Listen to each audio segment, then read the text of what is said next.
hello, everyone, and welcome back to the Makayla Simone Show here on K-ROO.org from 12 to 1 p.m. with your host, Makayla Simone.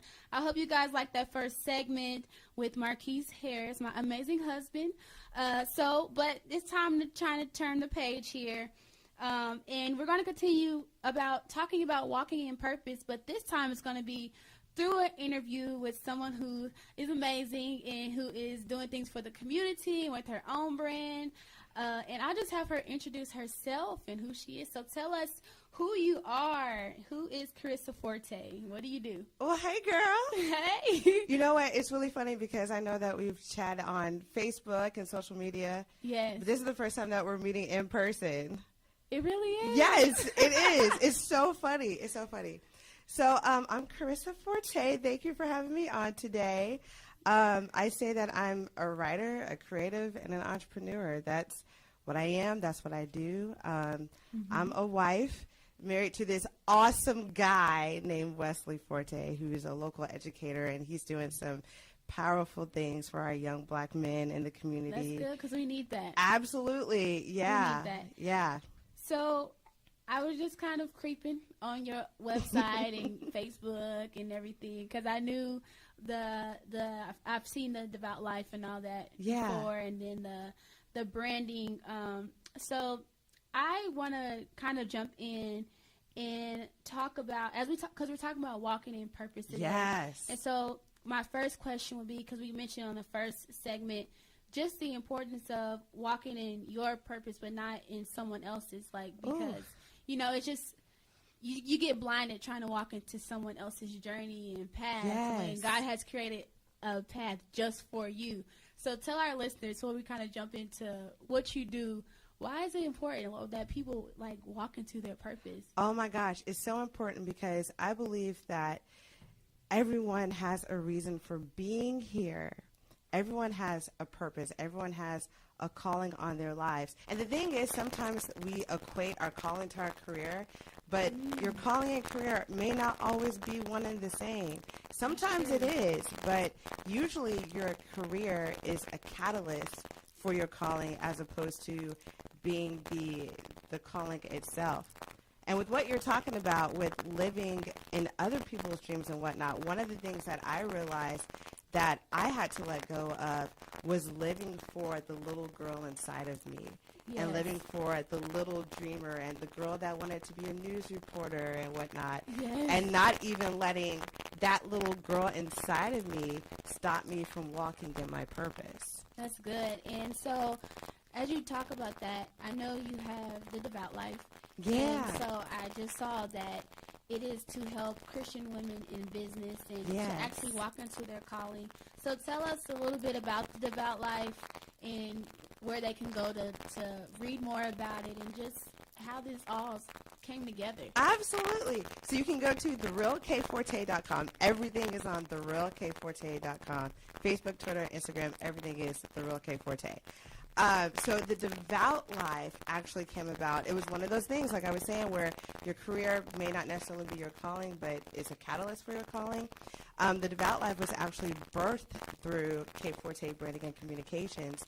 And how it came about was anytime I would help women with websites or logos or just getting their brand together and getting started, I would always get the same questions. And it was always centered around, you're a wife, you're a mom, you got a legit 9-to-5, and you're a businesswoman, and you seem to be perfectly sane and happy and normal. How do you do all this without losing your head? Right. And I realized that the advice that I was telling them was all the same. It was about conquering fear and redefining balance and making sure that you're productive and not busy. So that actually prompted me to start praying about it, and it really got me thinking, is this something that I should be doing for a lot of Christian businesswomen? So that's kind of how it came about. I like that. So in, just starting the Devout Life, did you ever find discomfort in, not discomfort, but just is this really what, even having those battles, is this really what I'm supposed to be doing? Because, we can be overthinking some things are people really going to be, are the women really going to be drawn into this? Is this, because I know we delay the process because we don't take that leap. Yes, absolutely. Something that I've learned in this process more than anything is that grace operates in the mentality of progress over perfection. Nothing has to be perfect, right? And with that comes the art of authenticity and the art of knowing how to be transparent and whatnot. So, I definitely went through that. And especially with when I started the Devout Life, things like Boss Babe were getting really big and Girl Boss and whatnot. And that almost influenced me in a way that could have shifted and took me away from my purpose. I never want to be a cookie-cutter Christian. Like, that's something that I always say. I'm not the stay-at-home mom who homeschools, and I'm just not that girl. Not that there's anything wrong with that at all, absolutely not. But I'm the city girl and whatnot, and it's like, yo, what does it look like being a Christian businesswoman as a millennial? Like, what does that look like? Doing my thing. Yes. Definitely. So one of the quotes that I found on your website, it said, "Your past has no power over your purpose." And that really spoke to me because sometimes we try to bring up that past. Like you talk about the little girl inside. Like you bring up those, well, I should have done this or I didn't do this. What if I go back to this? And so that really spoke to me. So why is it important for people to understand that, your past has no power over your purpose or over their purpose in life? And because sometimes we just like to hold on to that thing. That past just looks good, and we don't understand that actually the promise looks a little better. Girl, say that. Absolutely. Well, for me, your past has no power over your purpose literally came from my life stories and connecting the dots at different things. Now, I'm going to get real deep for like 2 seconds, so y'all just bear with me, okay? But when I started off, when I think about the girl that I was, this time 10 years ago, I had just flunked out of college. The first time I went up to school, I went to the University of Nebraska, flunked out. I was in an abusive relationship. Oh, wow. Yeah, and I didn't find the courage to leave that until I had my daughter, and it was knowing her worth before I even knew mine that gave me the courage to leave that relationship. And I also had 2 abortions. And that was something that took me a long time to be able to speak about and whatnot. But I realized that there are so many women out there who have gone through one of those circumstances that it's absolutely selfish of me to keep it to myself. And here's why. Now, I'm a graduate of UMKC. Go Roos. I will be in December. Yes, congratulations. And my degree was in journalism, and I've used it. I've worked in radio. I've done TV. I've written for magazines and newspapers and blogs. So it's like, whoa, that's a complete 180. And then looking at the relationship that I was in, now I'm married to this God-fearing man who loves me like Christ loved the church, loves my daughter so much that he adopted her as his own, and treats her no differently than our son that we had together. And then when I think about the abortions, how I literally gave 2 babies back to God, but now I'm a mother of 2 healthy, happy, strong, smart, beautiful kids. And it just goes to show that your past has no power over your purpose, whether it's in school, your career, a relationship, or even as a mom. What God has for you is for you, and it is your destiny to prevail. I like that. Oh my God, I'm about to be having so many thoughts. I'm going to go back and write this and write that. Oh, it's real out here. Yeah, it is. But I saw that when I was reading through your website and how you were just saying that you like to be real and you like to be honest. And so, because I think, I was raised as a pastor's kid. Okay. And so I was Team PK, but I was sharing with someone yesterday that I hated the image of being a pastor's kid.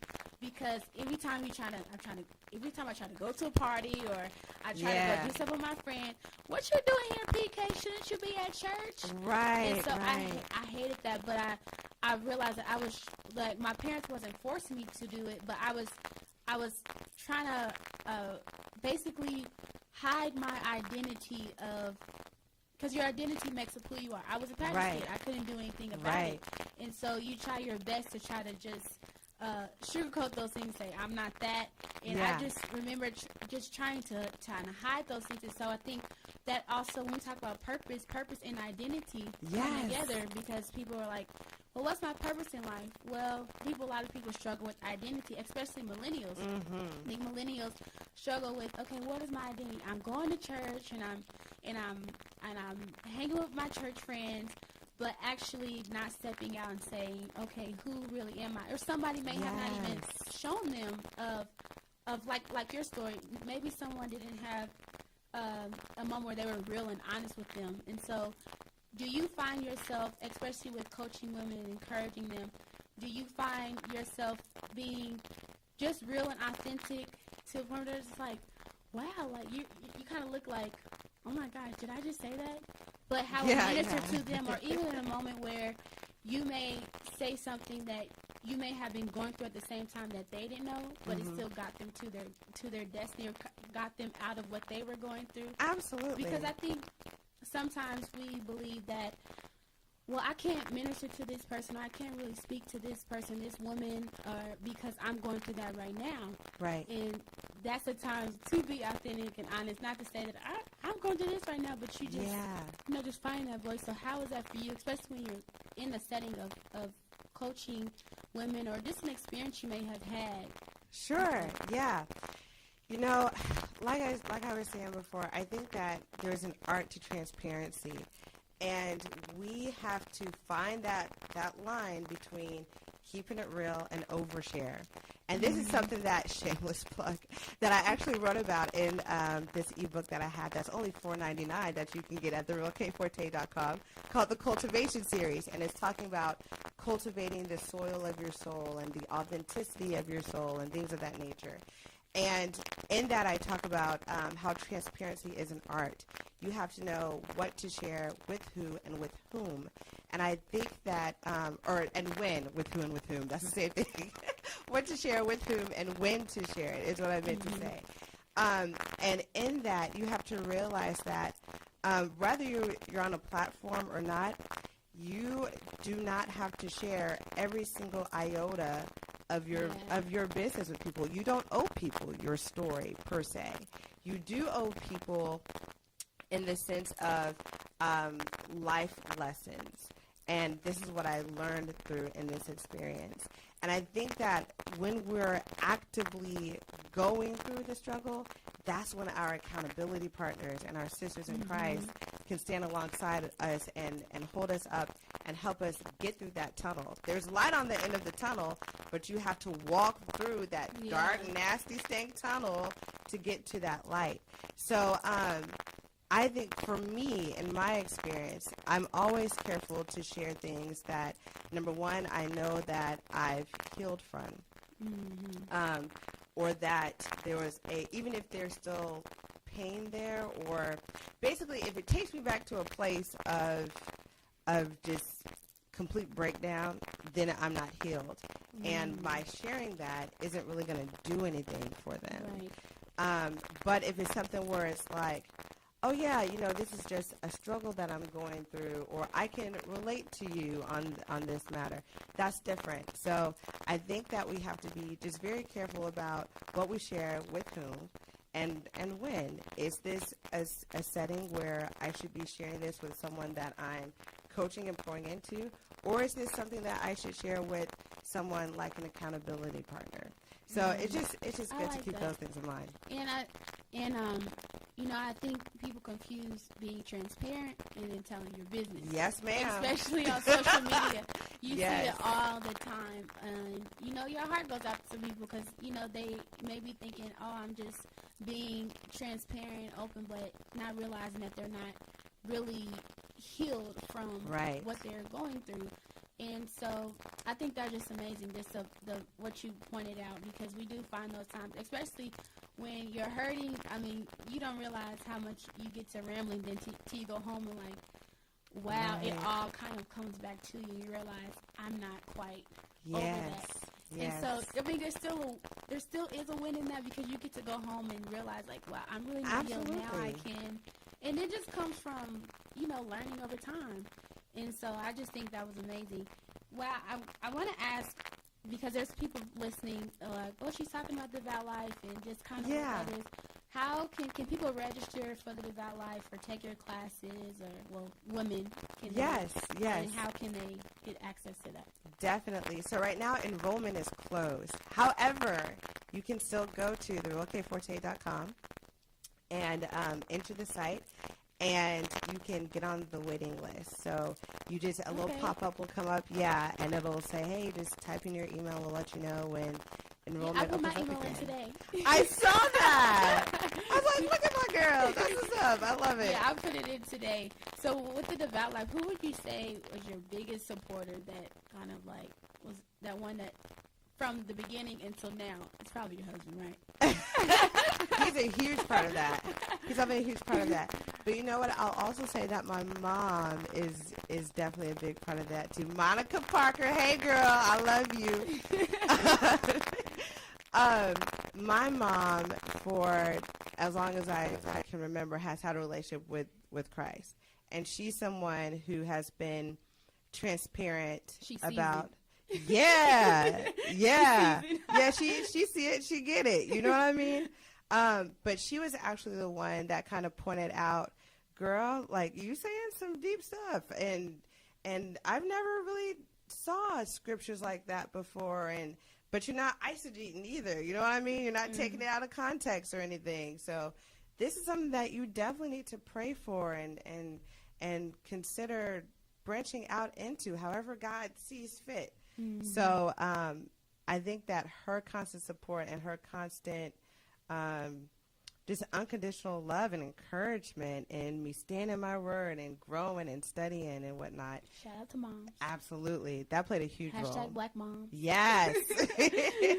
So that's amazing. So for those ladies who may be listening today, you need to go to The Real Forte. The Real K Forte. Yes, ma'am. .com and check it out. Writing and just maybe you can take some class. You can find a lot. I've been on the website, so you can find a lot of things on there. And speaking of that, they rolled to my next thing. Let's talk about the K Forte branding and communications, because I also saw that. So what inspired you to start K Forte branding communications? Oh, girl, that came out of a stressful situation, to be honest. So when I started here at UMKC, I was a single mom, right? And by the time I graduated, I was married with the 2 kids. So I was like, look, I need a job now. Like, I don't have time to play games with people. Let's get in the door. And getting a job as a journalist here is very hard, is what I learned. I'm learning now. Yes, ma'am. If you haven't got an internship, get one. Yes. Get an internship. That'll really help a lot. But everyone kept saying to me that, yeah, you're pretty talented and whatnot, but you don't have postgraduate experience, and you need some postgraduate experience. And to be honest with you, I wasn't willing to uproot my family and move to some small town to work for a news station or whatever. I wanted to make it happen here. So I said, you know what? I will create my own experience. So I prayed about it. Matter of fact, I was working at a Christian bookstore at the time, and I called my husband on the phone. I was like, I cannot keep doing this. Like, this isn't what I went to school for. I need to start my own business. And we prayed together on the phone for God to give us a sign for me to start my own business. And kid you not, 2 hours later, I got an email from a local basketball organization, youth basketball organization, and they were like, hey, Kharissa, we heard that you're an awesome writer, and we have this huge tournament coming up. We need 4 newsletters. We'll pay you $1,000 for each one. Can you do it? And I was just like, absolutely. I see your sign, Jesus. So that's how it started. And then, like, the ball just got rolling really quickly. Since then, I worked with the Negro Leagues Baseball Museum and the American Jazz Museum, and just got to do some amazing things with a bunch of organizations and companies. And then it kind of spread. Now I have clients in Texas and Pennsylvania and Minnesota and Atlanta, and all these places. So walking in purpose. Yes, exactly. And that's just for those listening. I just hope you're encouraged about just her testimony and knowing what it looks like to walk in purpose. And you talk about, I know early in the show we talked about the struggle that people see the success, but they don't see what it took to get there. Yeah. And so I think that is the beauty of knowing where we've been. But not everybody knows where we've been and where we are. People solely focus on, oh, that's where she is right now. Mm-hmm. Oh, okay. But you're like, well, you don't know what it took for me to get to that point. So what would you say that makes the K Forte branding communication so unique? What makes, like, hey, I really want to get into that. I really, because I saw you do website building and things like that too. Yeah. So the website design program is actually our most popular service. And that is actually one of the things that I think makes us different. The first being that I think people can tell that I really do care about you walking in your purpose.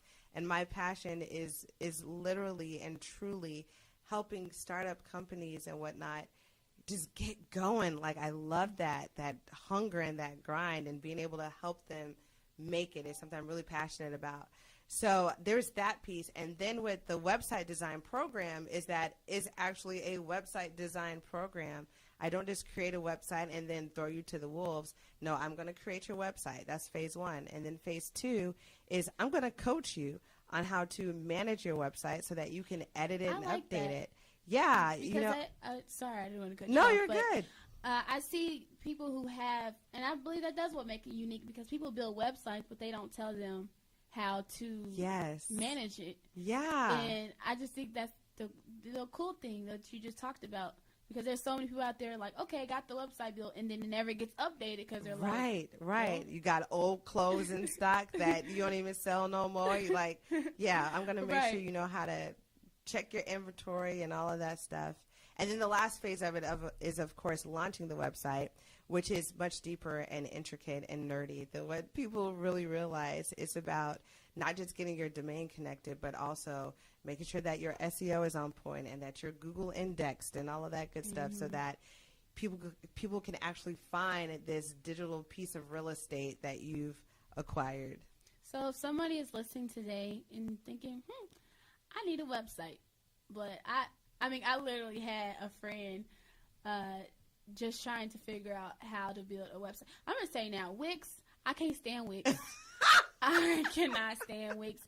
My husband has Wix, and I'm like, why do you not like Wix? Okay, I'm not a person who likes to sit on YouTube. Okay. And like the tutorials and stuff. I just think I can magically figure it out. Okay. And here's my transparency in this.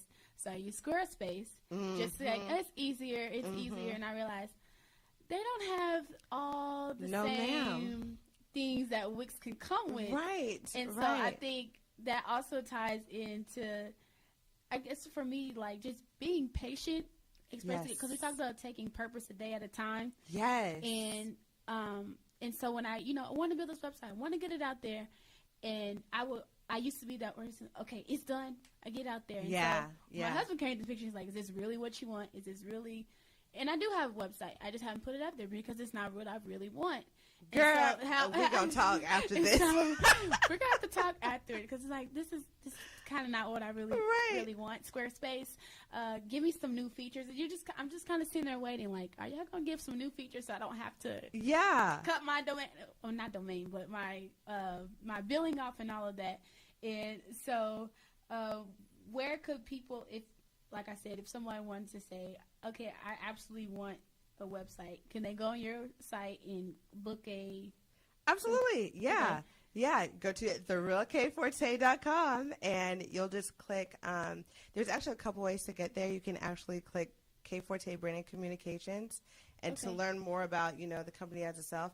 Or now I actually have this More menu button, which is a really cool feature that I just came up with last night that I'm super excited about. But you click that, and then it says, like, right there in the pop-up website design program. So you can click that, and it'll take you there and teach you about how the program works and whatnot. And the funny thing is that I create all of my websites on Wix. They look good, too. Well, thank you. Nice. Yeah, people say that a lot. They're like, yo, when they see different websites that I've done, especially when they see, the wide range of work that I've done from clothing lines to personal fitness and things of that nature, They're like, you did all of these on Wix? Yeah, you got to think outside the box. But that's where I come in. I'm the creative, and I'll teach you how to manage it.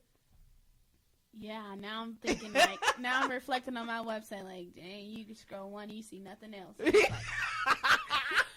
all right, well, it's okay, because it's not fully out there like that. Right. So I know you have the K Forte Branding Communications, the Devout Life, and I just subscribed today and saw the Think Piece. Yeah. What's the Think Piece? I love Think Piece. Think Piece is my baby because it's truly a passion project. Because the only thing that costs on it is if you want to buy the little $5 e-guides or whatever, ebooks or whatever. Okay. But it's pretty much free. And I developed it because I am a writer at heart first and foremost. Writing is what fueled and was so the foundation. freeing. Yeah. It fueled everything else that I do. So Think Piece it started off as the blog. It's called Think Piece. And then that turned into the weekly emails, the Think Piece weekly emails. And now there's also Think Piece Collective, which is the Facebook group. And the cool thing about the Facebook group is that it's no biz this, biz that, no industry talk. It's just inspiration and good vibes with women like you. And we just all share on the goodness. And I'm kind of a hippie, boho kind of chick. So you mentioned how people are like, now that we're coming like to the closing of the end of the show, and all the things we talked about, and someone asks, how do you manage, your 9 to 5, you have kids? Now I'm asking, how do you manage 9 to 5, having kids, and being married, and just building a brand? Well, the cool thing is that now I am in full-time entrepreneur mode. So, yes, so God be the glory. It's pretty dope for that. But you know what? That in itself was a process. You said something earlier that made me think about this, about trusting the process. I think you were talking about how you'll go quickly from you just want to get it out there. Yeah. Girl, let me tell you something. One thing that I've learned is that God does not operate on our time. And my favorite Bible verse is Psalm 46:10, be still and know that I am God. And the cool thing about... I like the Travis Green. Have you heard the Travis Green song? No. Okay, you have to listen to it. Okay, I'm going to check that out. Oh, okay, I'm going to check that out. But the cool thing about God is that he has over 85 different names used for him in the Bible. So I don't know why we get all caught up on Yahshua when there's over 85 names for him in the Bible. And in Psalm 46:10, that name is Elohim, which means strong creator. So obviously that's my favorite name for him of the ones I know so far.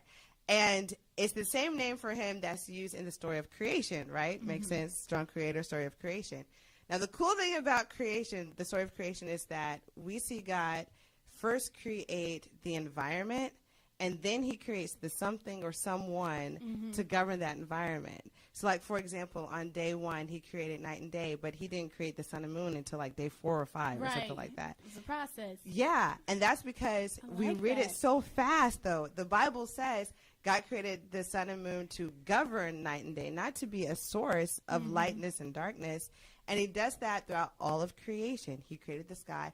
Then days later, he created the birds. He created the land. Then days later, he created animals and us, So when we pair knowing that and the Elohim in the story of creation with Elohim in Psalm 46:10, what does that mean for our calling? It means that God is going to create the environment. He's going to set the stage. And at the appropriate time, we will govern over that thing. So we have to trust the process. He is the strong creator.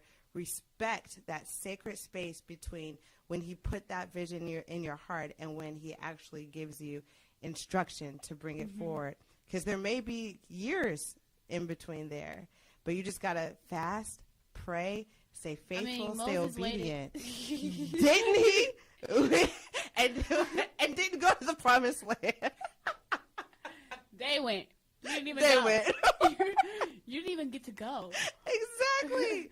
But, yeah, I like that. I like how you just described it. Because even growing up as kids, you learn that story. Yeah. But it's just how you get older and you're like, how you see it through a whole another lens. Yes. So I love this interview. Like, it makes me want to like keep going and going. But I was supposed to end the interview, but that's okay because this is what I can do in the Makayla Simone show.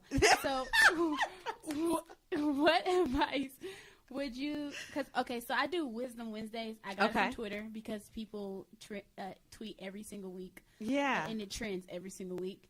So since it is a Wisdom Wednesday for Twitter, don't try to come for me, Twitter. I said I gave you your due. But what advice would you give to just your last like little advice or little nugget to throw out there for those who are listening on today? Let's see. This is something that my grandmother taught me, and I think that no matter what I'm doing, it always comes back up, and that is to get your rest. Remember that when you strip away all of the labels, all of the roles, all of the titles, you are still just a woman. Mm-hmm. So when you put up on the shelf the wife hat, the mom hat, the ministry leader hat, the entrepreneur hat, do you know who you are? Mm. Just as a woman, what are your likes? What are your dislikes? Like, don't connect it to nothing else but you and Jesus. And in that, rest is so intricately connected to that because when we get our rest, we refuel who we are, and then we can pour out and refuel all the other areas of our lives. The Bible says to love God and then love your neighbor as you love yourself. And it's like we see love God, we see love your neighbor, but we forget that it says love your neighbor as yourself. You can't love your neighbor if you don't love yourself. You can't pour out unless you've been poured into. Yeah, and I think, what someone showed me before was there's God, and then people say, okay, you honor God first, then your family, and then your husband, like, and then just how people never say there's God, yourself. Yeah. Actually, loving yourself. You love God, love yourself. Now you can love other people. Yes. And how those just over time, like, once you get married, like now it's the husband, then it's the family, then it's everything else. Absolutely. And so I really like how you said that, and look, it's 12:54, y'all. What time are we supposed to be off the air? It's okay. So thank you for coming in and interviewing. It's my pleasure. The Makayla Simone Show. And for those who are listening, again, tell them where they can find you again on Instagram, Twitter, website, all that. Facebook, Twitter, and Instagram at The Real K Forte. If you are interested in The Devout Life does have its own Facebook at Join the Devout Life, and on Instagram at The Devout Life. But you can learn about all of that at therealkforte.com. Connect with me, Facebook, Twitter, and Instagram at The Real K Forte. All right. Well, thank you for coming in today on the Makayla Simone Show. If for those who feel like, dang, I missed the interview, this will be up on YouTube. So Yay! You can check it out there, and we'll be back, and I will close out the show. All right. Thank you. My for coming pleasure. in. All right.